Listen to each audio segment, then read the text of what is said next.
আসসালামু আলাইকুম গাইস, কেমন আছেন? আশা করি ভালো আছেন। আমি আল্লাহর রহমতে মোটামুটি ভালো আছি। আজ রান্না করতেছি শুটকি দিয়ে বেগুন রান্না।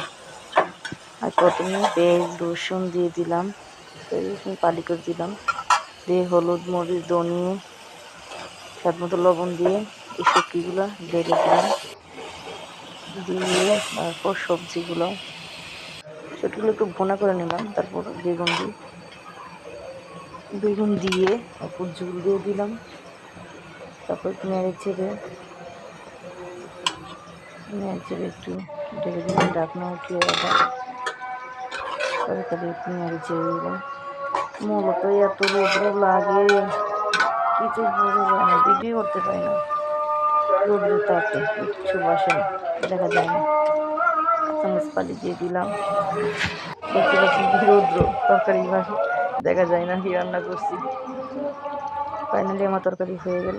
তোমরা লাইক কমেন্ট করতে বলবে না। আল্লাহ হাফেজ।